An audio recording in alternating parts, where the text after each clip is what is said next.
po sa ating lahat. Isama po natin sa ating panalangin ng mga nag-aalay ng pamisa ngayon bilang pasasalamat kasama ang kanilang mga pamilya. Merlin and Lisa David, Rafi and Cynthia Cruz, Danilo Boy and Apo Aniway Bailon, pasasalamat sa karangalan ng Santa Ana ng pamilya Agulto at Sagum, pamilya Pangan, pamilya Magat, pamilya Malang, pamilya Malonzo, pasasalamat sa kaarawan ni Senaida Magat.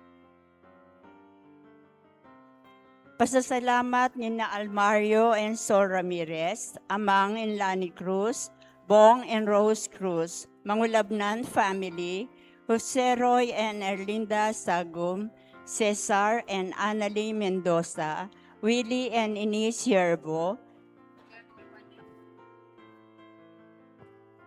Brian and Alma Parungaw, David and Krishna Castro, Virginia Tayaw, Pablo and Nida Manyu, Felix and Jocelyn Enriquez, Emma Torres, Willie and Maribel Sagum, Emmanuel and Elsie Cruz, special intention ni na Maria Cecilia Tulete,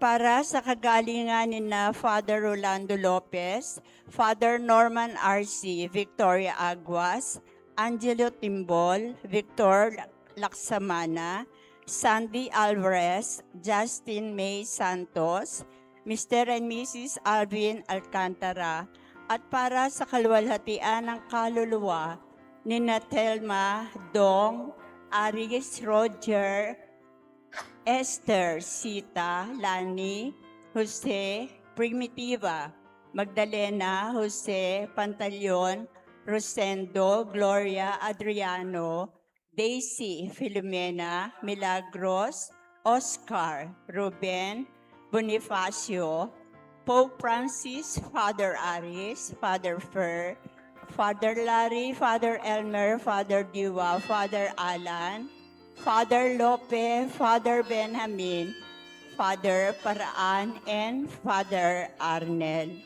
Salamat po.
Sa ngalan ng Ama at ng Anak at ng Espiritu Santo. Amen. Ang pagpapala ng ating Panginoong Jesucristo, ang pag-ibig ng Diyos Ama, at ang pakikipagkaisa ng Espiritu Santo naway sumainyong lahat. At sumainyo rin. Mga kapatid, tayo po ngayon ay nasa ika-17 linggo ng karaniwan na panahon. Ang Ebanghelyo ngayon, pinapahalalanan tayo na sana sa buhay natin makita natin ang tunay na kayamanan. Hindi lang sana yung makamundong kayamanan ang iniipon natin, kundi yung kayamanan na nagtatagal hanggang sa kaharian ng Diyos. Mga kapatid, aminin natin ang ating mga kasalanan upang tayo maging marapat gumanap sa banal na pagdiriwang. Tayo pong lahat, inaamin ko sa makapangyarihang Diyos at sa inyo mga kapatid, na lubha kong nagkasala sa isip, sa salita at sa gawa, at sa aking pagkukulang, kaya isinasamo ko sa mahal na Birheng Maria, sa lahat ng mga anghel at mga banal, at sa inyo mga kapatid, na ako'y ipanalangin sa Panginoong ating Diyos. Kaawaan tayo ng makapangyarihang Diyos, patawarin tayo sa ating mga kasalanan, at patnubayan tayo sa buhay na walang hanggan. Amen.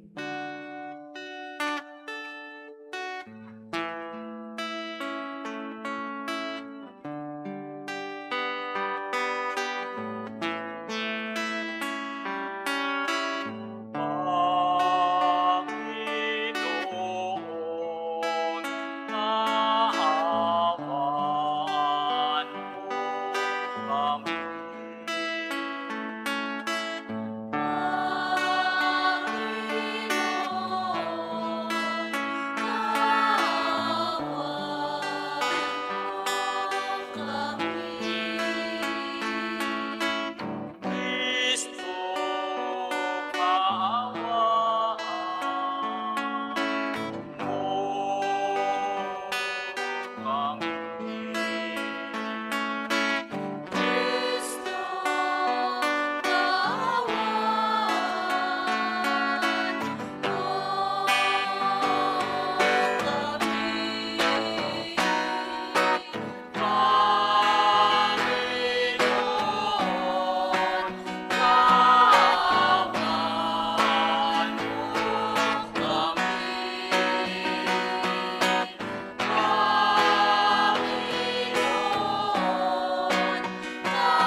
Manalangin tayo. Ama naming makapangyarihan, nililingap mo ang mga walang inaasahan kundi ikaw. Hindi may darangal at hindi magiging banal ang sino mang sa iyo'y napapawalay. Dagdagan mo ang iyong kagandaang loob sa amin upang sa iyong pamumuno at pangangasiwang magiliw, papakinabangan namin ang mga biyaya mo sa lupa bilang pagkakamit namin sa makalangit mong pagpapala. Sa pamamagitan ni Jesucristo kasama ng Espiritu Santo, magpasa walang hanggan. Amen.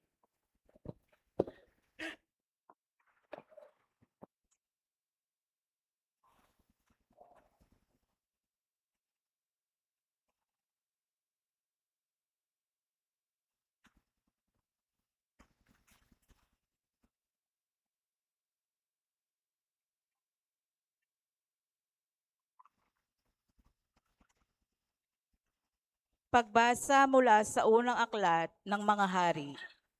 Noong mga araw na iyon, ang Panginoon napakita kay Solomon sa panaginip. Ano ang ibig mong ibigay ko sa iyo? Sabihin mo, wika sa kanya. Sumagot si Solomon, Panginoon, aking Diyos, ginawa mo akong hari bilang kahalili ng aking amang si David. Bagamat ako'y bata pa't walang karanasan. Pinapamuno mo ako sa iyong bayan, sa bayang ito na hindi na mabilang sa dami. Bigyan mo ako ng isang pusong maunawain at marunong kumilala ng masama at magaling. Sapagkat sino ang maaaring maghari sa bayang mong ito na napakalaki? Ikinalugod ng Panginoon ang hiling ni Solomon.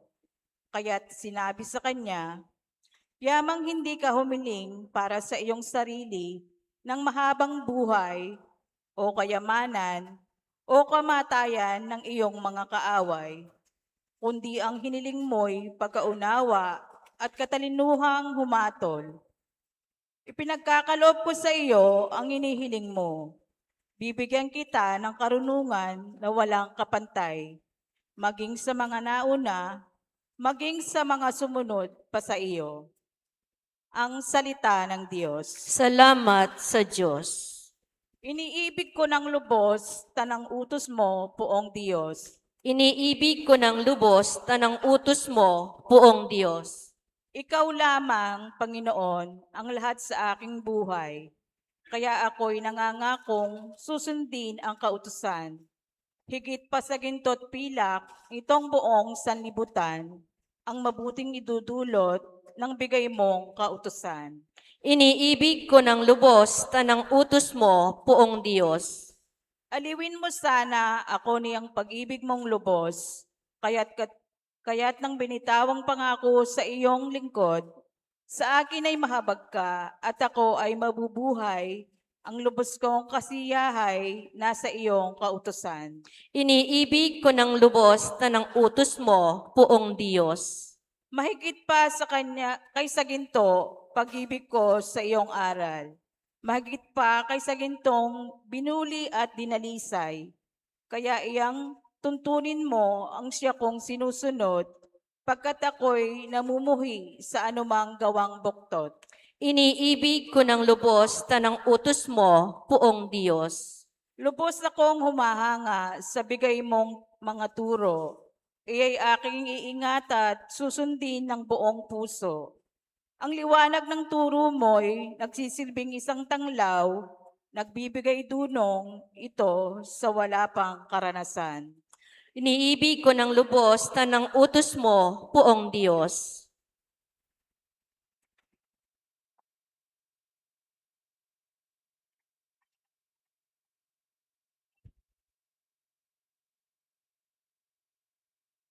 Pagbasa mula sa sulat ni Apostol San Pablo sa mga taga-Roma.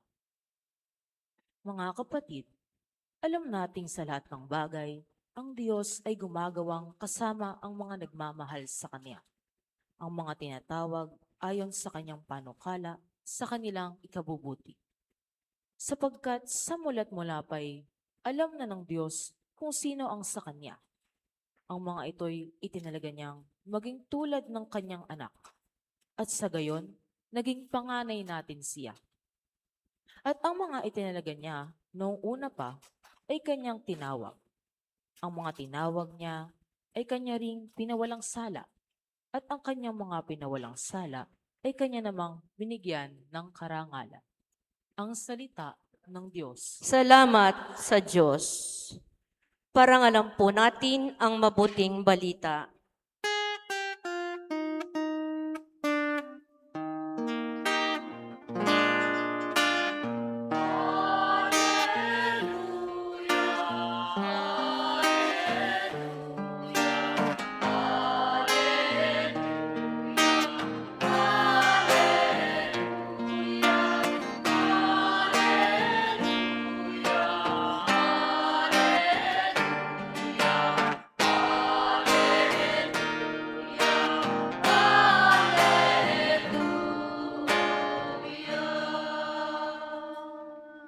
Papuri sa Diyos Ama pagkat ipinahayag niya na hari siya ng mga aba.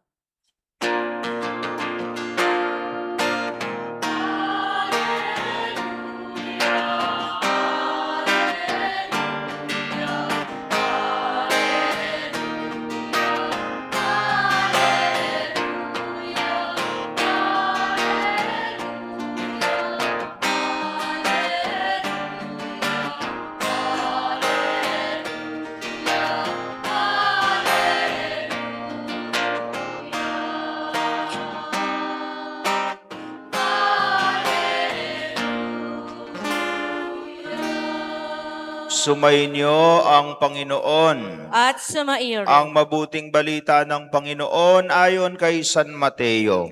Papuri sa iyo, Panginoon.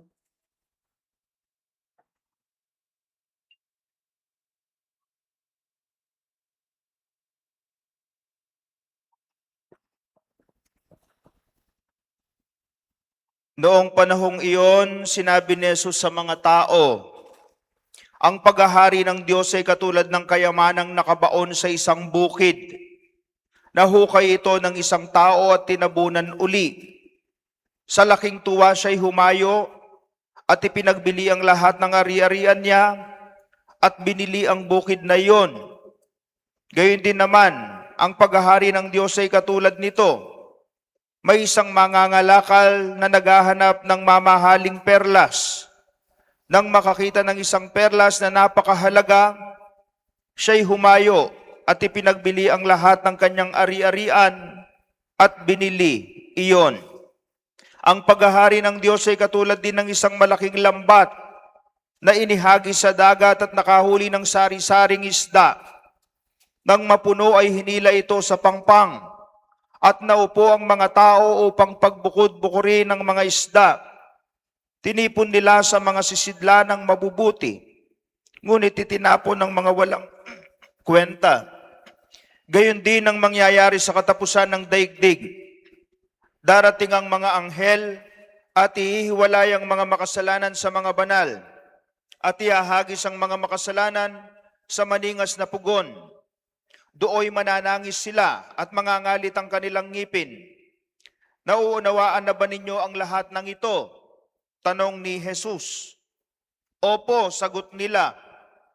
At sinabi niya sa kanila, kaya nga, ang bawat eskriba na kumikilala sa paghahari ng Diyos ay tulad ng isang puno ng sambahayan na kumukuha ng mga bagay na bago at luma sa kaniyang taguan. Mga kapatid, ang mabuting balita ng Panginoon. Pinupuri ka namin, Panginoong Heso Kristo.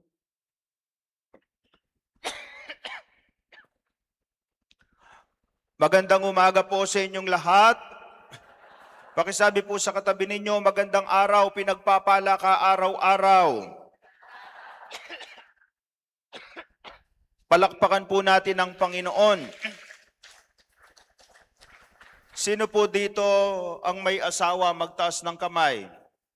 Yung mga may asawa. Kayo pong may mga asawa, tanong lang po, sagutin po ninyo ng tama, ng tapat. Halimbawa po kayo, kasamang inyong asawa, nakasakay po kayo sa maliit na bangka. Kasama po sa bangka ang isang maleta. na merong bilyong-bilyong pera. Ngayon po biglang dumating ang bagyo. Kailangan yung mag-decide.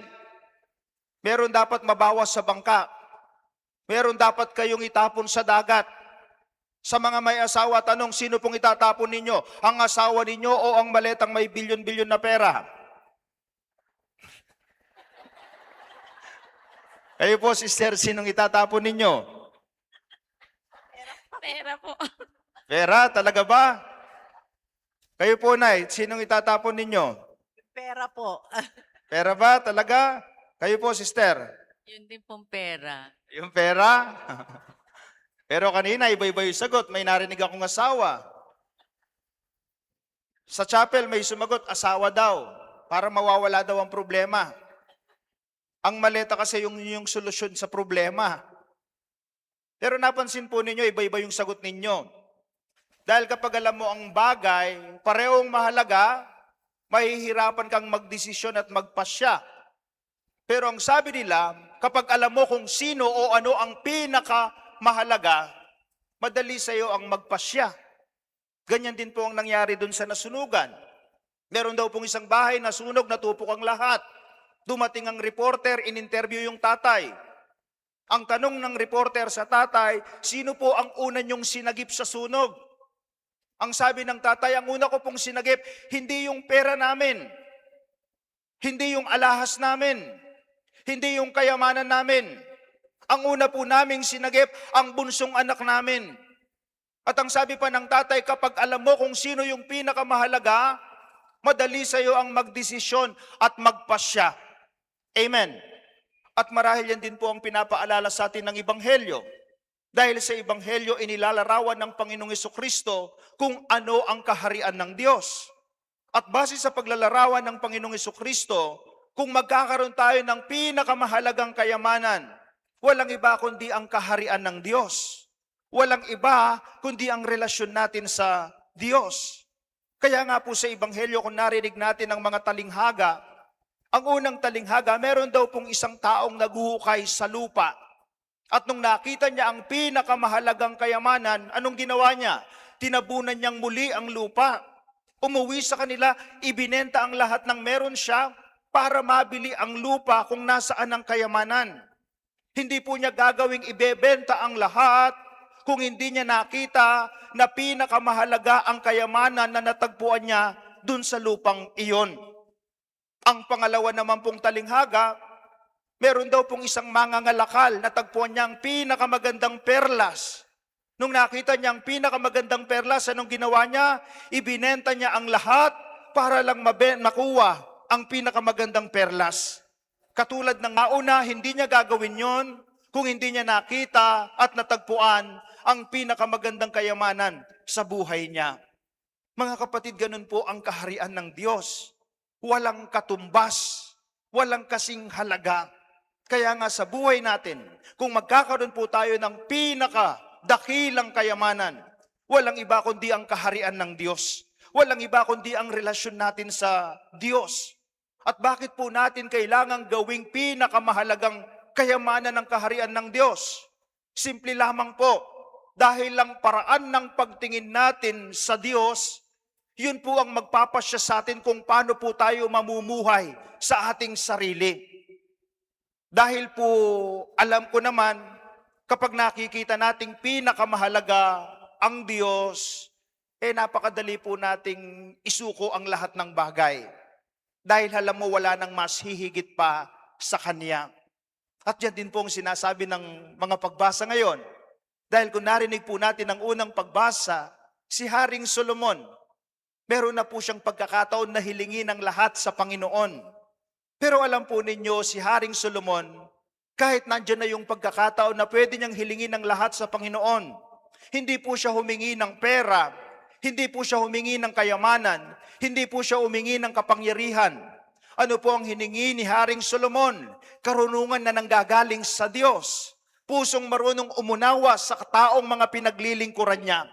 Dahil para kay Haring Solomon, kapag nasa iyo na ang tamang pagpapasya sa buhay, parang nasa iyo na ang pinakadakilang kayamanan na nanggagaling sa Diyos. And if we try to see the second reading Base naman po kay San Pablo sa sulat niya sa mga taga-Roma, base kay San Pablo, kapag po sinentro natin at inuna natin ng Diyos sa buhay natin, kahit yung problema, yung pagsubok, nagiging blessing, nagiging biyaya, nagiging pagpapala ng Diyos sa atin. Kaya nga in this celebration, napakalinaw po ng unang paanyaya. Sana kung meron tayong laging inuuna, sinesentro at ginagawang pinakamahalagang kayamanan, walang iba kundi ang relasyon natin sa Panginoon. Palakpakan po natin ang Panginoon. At pangalawang paanyaya po sa atin at paalala, ang tunay na kayamanan nakabatay po sa pananaw ng tao, nakabatay sa pagtingin ng tao, nakabatay kung paano maging kontento ang tao sa bagay na meron siya sa buhay. At totoo naman po yan. Halimbawa po, meron ako cellphone at rosaryo. Ibibigay ko sa mga batang ito. Ano kaya ang pipiliin nila? Cellphone o rosaryo? Marahil cellphone. Bakit? Kasi hindi pa nila alam ang halaga ng rosaryo. Ganyan din po ang isang batang 3 taong gulang. Halimbawa, birthday ng isang 3 taong gulang, ititreat mo siya sa fine dining, sa mamahaling restaurant. Baka hindi po siya mag-enjoy. Pero pakainin mo siya sa Jollibee, siguradong mag-enjoy siya. Bakit? Kasi dun siya nakukontento. Yun ang nakikita niyang mahalaga sa sarili niya at sa buhay niya. Ganyan din po sa buhay natin bilang tao. Ang tunay na kayamanan, hindi lang po nakabatay kung gaano kalaki ang bahay mo. Hindi lang po nakabatay kung gaano at magkano ang pera mo sa bangko.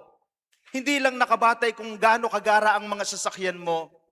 Marahil ang tunay na kayamanan, nakabatay kung paano ka makontento at maging masaya sa mga bagay na meron ka. Bakit? Ang dami naman pong mayaman, pero hindi sila masaya sa buhay.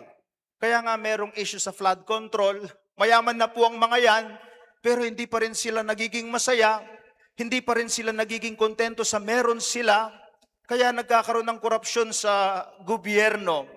Pero may napansin po ako, pamilya, minsan nasa barong-barong lang, ganun lang yung bahay, nagiging masaya sila sa buhay. Bakit? Kasi marunong silang maging masaya at makontento sa bagay na meron sila sa buhay.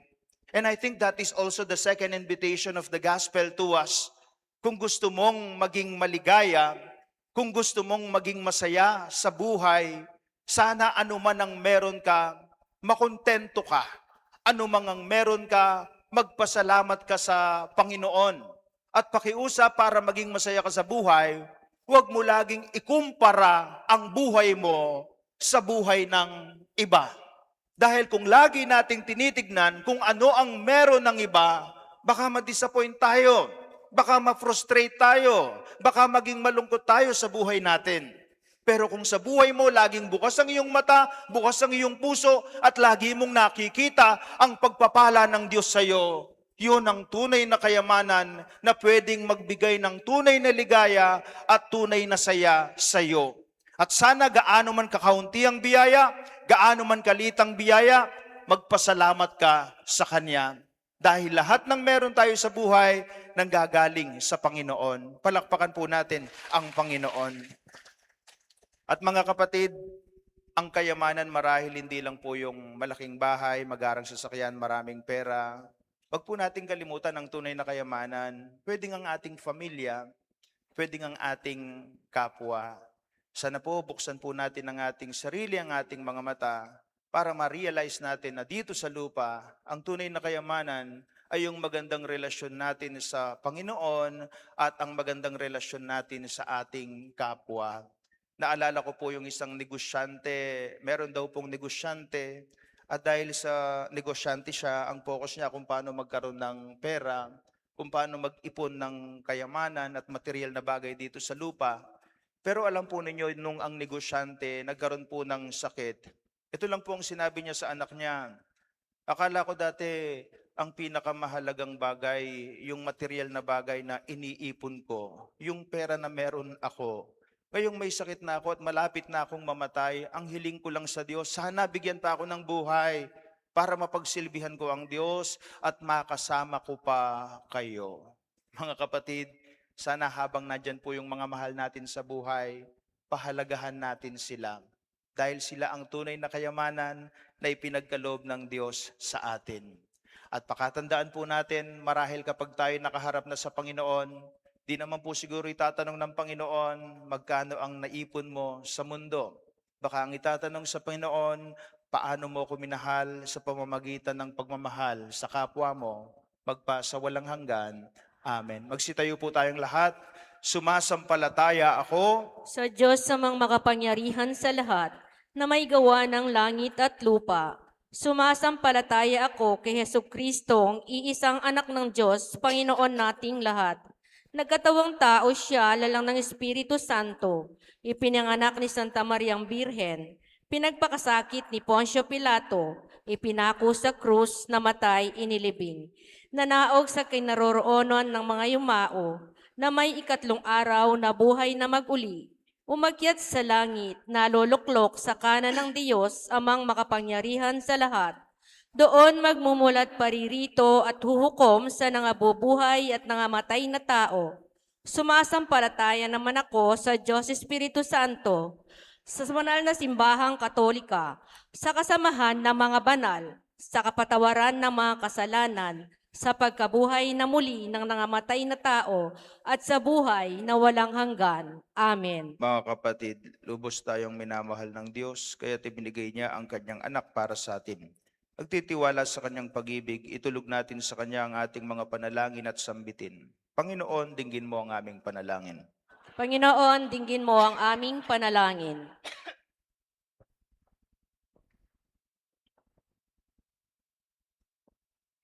Para sa Santo Papa, mga obispo at mga pari, naway lagi nilang matagpuan kay Jesus ang tunay na kayamanan ng kanilang buhay at maglingkod ng may pagpapakumbaba, katapatan, pagkakapatiran at pagmamahal. Manalangin tayo. Panginoon, dinggin mo ang aming panalangin. Para sa lahat ng mga naglilingkod sa pamahalaan, naway itaguyod nila ang ikabubuti ng lahat at maglingkod ng may katapatan at isantabi ang pansariling ambisyon. Manalangin tayo. Panginoon, dinggin mo ang aming panalangin. Para sa ating parokya, naway pakitunguhan natin ng isa't isa ng may pagtsatsaga at paggalang at iwasan ang pagpuna o paghatol sa kapwa. Manalangin tayo. Panginoon, dinggin mo ang aming panalangin. Para sa mga hindi sumasampalataya o sa mga naghahanap ng kahulugan sa buhay, naway matagpuan nila si Jesus at makilala ang kanyang pag-ibig. Manalangin tayo. Panginoon, dinggin mo ang aming panalangin. Maawaing Ama, ibinigay mo sa amin ng iyong anak bilang pinakadakilang kayamanan, ang perlas na may natatanging halaga. Dinggin mo ang aming mga panalangin at palawigin ang aming pag-ibig sa iyo araw-araw upang tapat naming masundan ng iyong anak at ang aming kapatid na si Jesucristo na aming Panginoon. Amen.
Tanggapin mo yan aming alay.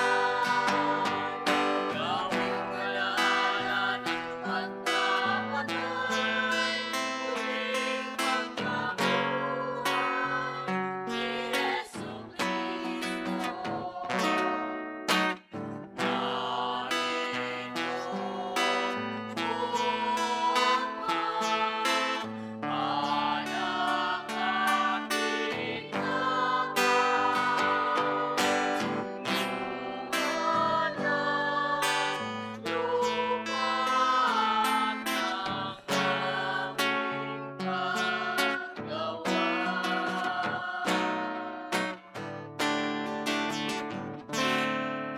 O Diyos, ang di mabilang, tanggapin mo yan aming alay. Sa bisa nitong sakripisyo, sa amin ang buhay na walang hanggan.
Manalangin kayo mga kapatid upang ang paghahain natin ay kalugdan ng Diyos sa mga makapangyarihan.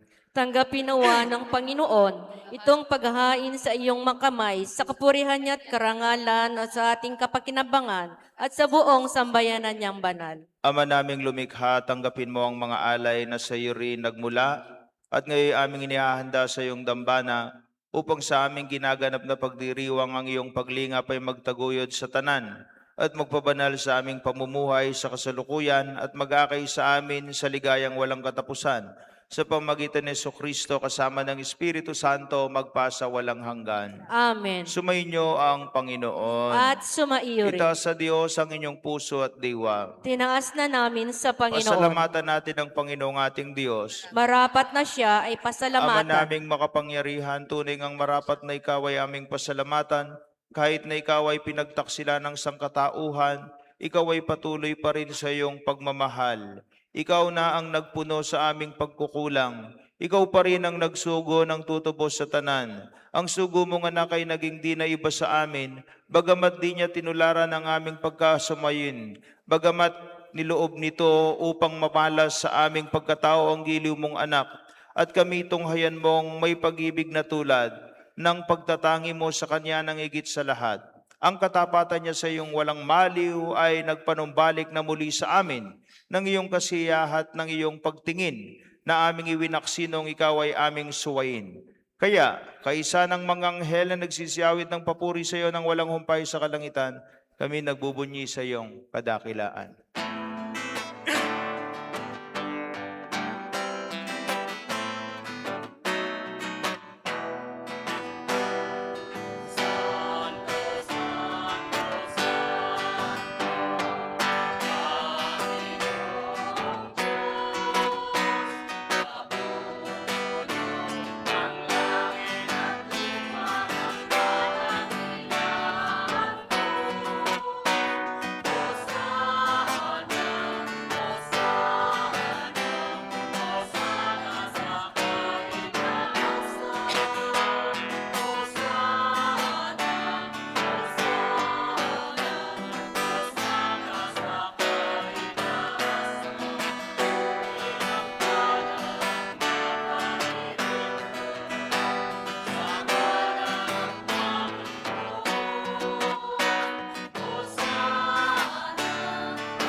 Ama naming banal, ikaw ang bukal ng tanang kabanalan, kaya't sa pamagitan ng iyong Espiritu, gawin mong banal ang kaloob na ito, upang para sa amin maging katawan at tugo ng aming Panginoong Kristo. Bago niya pinagtiis ang kusang loob na maging handog, hinawakan niya ang tinapay, pinasalamatan kanya, pinaghati-hati niya yon, inibot sa kanyang mga lagad at sinabi, tanggapin ninyong lahat ito at kanin, ito ang aking katawan na ihahandog para sa inyo.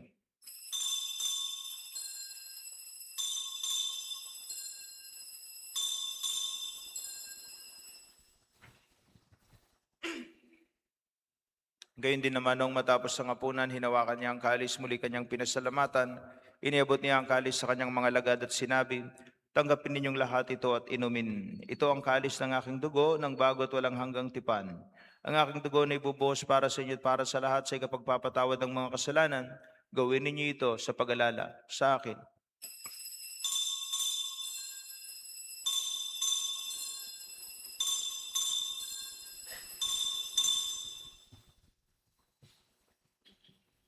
Ipagbunyi natin ang misteryo ng pananampalataya.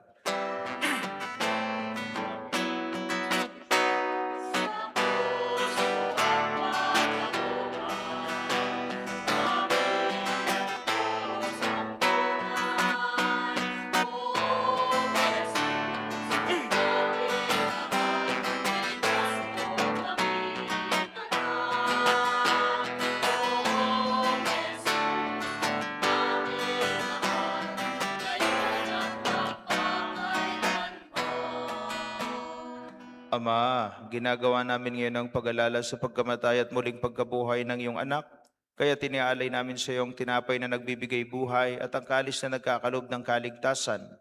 Kami nagpapasalamat dahil kami yung minarapat na tumayo sa harap mo para maglingkod sa iyo. Sinasamo namin kami magsasalo-salo sa katawan na dugo ni Kristo ay mabuklod sa pagkakaisa sa pamamagitan ng Espiritu Santo.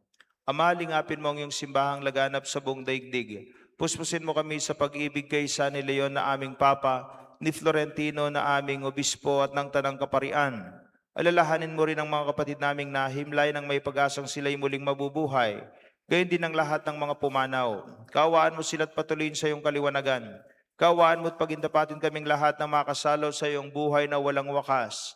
Kaisa ng mahal na Birheng Maria na ina ng Diyos, ni San Jose ang kabanal-banalan niyang esposo, kaysa ng mga apostoles at ng lahat ng mga banal na namuhay dito sa daigdig ng kalugod-lugod sa iyo, may pagdiwang nawa namin ang pagpupuri sa ikararangal mo sa pamamagitan ng iyong anak na aming Panginoong Kristo.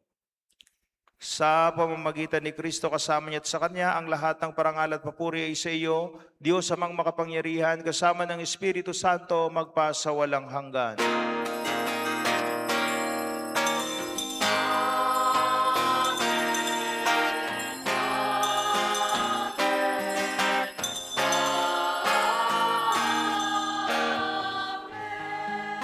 Sa tagubilin ng mga nakagagaling na utos sa turo ni Jesus na Panginoon natin at Diyos, ipahayag natin ang lakas loob.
Inihiling namin kami adya sa lahat ng masama pagkalooban ng kapayapaan araw-araw, iligtas sa kasalanan at ilayo sa lahat ng kapahamakan, samantalang aming pinananabikan ng dakilang araw ng pagpapahayag ng tagapagligtas naming si Jesucristo.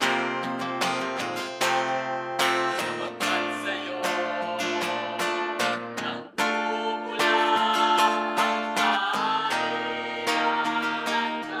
ang kaluwalhatian sa Panginoong Jesucristo, sinabi mo sa iyong mga apostol, kapayapaan ang iniiwan ko sa inyo, ang aking kapayapaan ang ibinibigay ko sa inyo.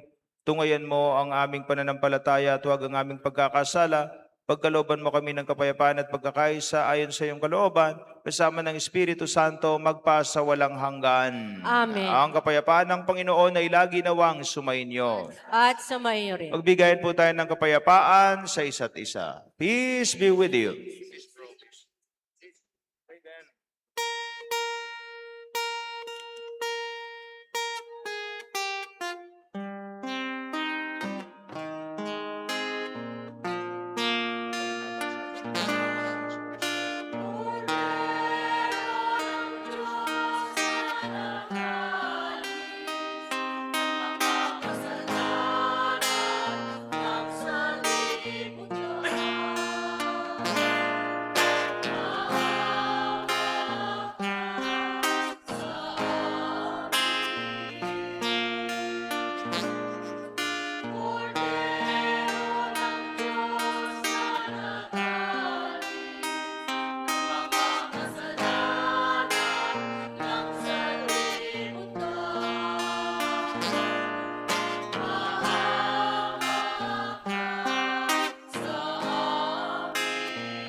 Ito ang kordero ng Diyos.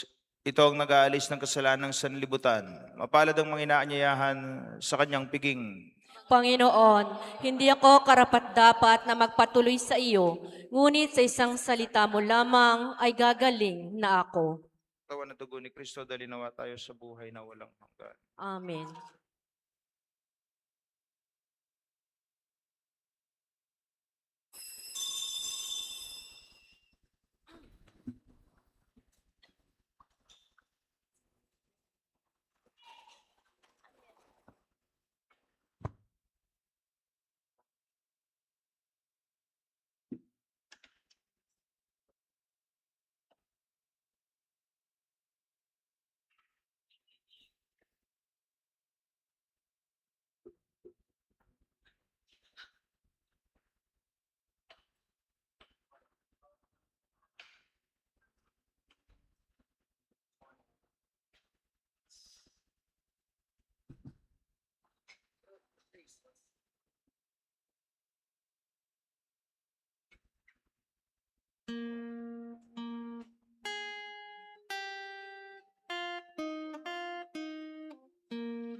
pagsilay ng bukas ligtas. Alaala puso'y isang minamahal kitang tunay. Pag-ibig ko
sa'yo'y bumuhay.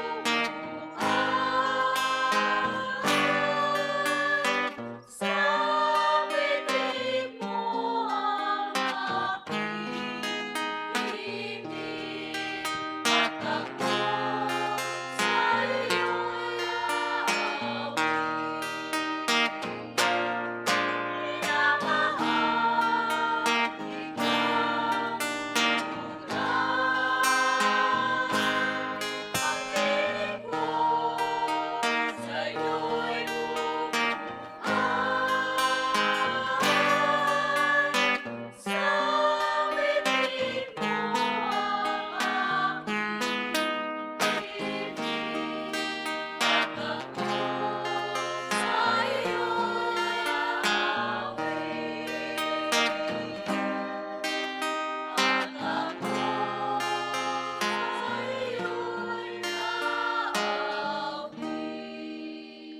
Paalala po, ang susunod na misa, 8:30 ng umaga. Hindi na po 9:30, 8:30 na po.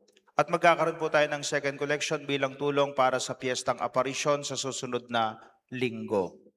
Dahil po sa Agosto, sa susunod na linggo, ang kapistahan ng Aparisyon ng Mahal na Birheng Maria de la Merced sa mga tao. Nangyari po ito, 808 years na ang nakakaraan.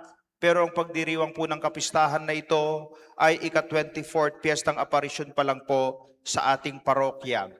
At dahil sa Agosto magkakaroon po tayo ng kapistahan ng Aparisyon, meron po tayong Triduum Masses. July 30 at 31, 5:30 p.m. po ang banal na misa. At August 1, dahil first Saturday, 6:30 a.m. Muli po para sa mga Triduum Masses natin, July 30 at 31, 5:30 ng hapon ang misa, at sa August 1 dahil first Saturday, 6:30 a.m. At pagkatapos ng 6:30 a.m. na misa sa Sabado, 7:45 a.m. paglalanya sa mga may sakit, 8 a.m. maringal na prosesyon. At sa August 2, ang ating mga misa next Sunday, 6 a.m., 8:30 a.m., at dahil po kapistahan ng Aparisyon yung hapon, hindi po 6 p.m. ang misa, kundi 4:30 p.m. Sino po ang magmimisa? ang kagalang-galang na Arsobispo Florentino G. Labarias, D.D. Kaya nga po, inaanyayahan po namin ang bawat isa na magsimba. Ano po, malaking biyaya po yun. Ang migmimisa po sa atin sa Piyestang Aparisyon, ang ating kagalang-galang na obispo. Anong oras yung misa niya? 4:30 ng hapon. At magkakaroon din po ng motorcade. Kaso nga lang po, dahil linggo po yung Piyesta ng Aparisyon, hindi po pwede yung motorcade ng Augusto mismo. Kaya gagawin po namin ang motorcade ng July 30, araw ng Huwebes. Magsisimula po kami ng alas 5 ng umaga o 5:30 ng umaga, iikutan po namin ang buong parokya, ano po, yung 9 na barangay. Kapag po natapat kami sa inyo, pakilabas lang po yung mga images sa bahay ninyo, ibe-bless po namin ang mga ito. Huwag po nating asahan lahat ng iskinita mapapasukan po ng motorcade. Minsan po kasi nahihirapan yung mga sasakyan, kaya sa mga main road na lang po. Tayo na lang po ang mag-adyas nang sa ganon matanggap po natin yung blessing sa motorcade. Kailan po yung motorcade? Nang imae ng Nuestra Señora de la Merced? July 30. Anong araw po iyon? Huwebes.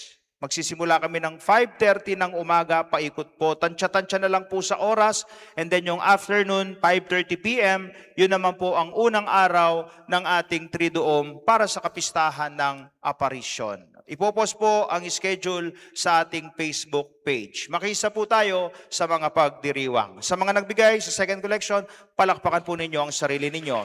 Maraming salamat po. Magsitayo po tayong lahat.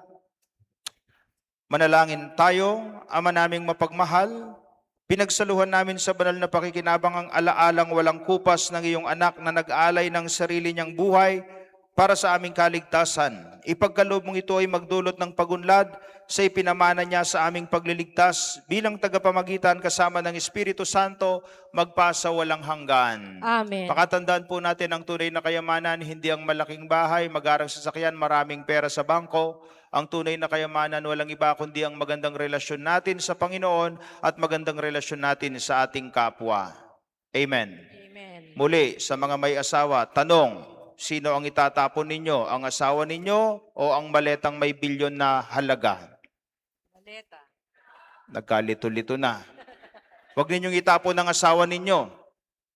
Dahil kahit gaano karami ang pera, hindi kayang tumbasan ang dignidad o pagkatao ng asawa ninyo. Kaya nga mahalin hindi ang pera, hindi ang kayamanan, kundi ang kapwa natin. Dahil doon nagiging ganap ang pagmamahal natin sa Diyos kapag nagmamahalan tayo bilang mga anak niya. Amen. Sumainyo ang Panginoon. At sumainyo At ang rin. pagpapala ng Panginoong Diyos ay lagi nawang sumainyo sa ngalan ng Ama at ng Anak at ng Espiritu Santo. Amen. Ang ating pagdiriwang ay natapos na. Humayo kayo, taglayang kapayapaan ni Kristo. Salamat sa Diyos.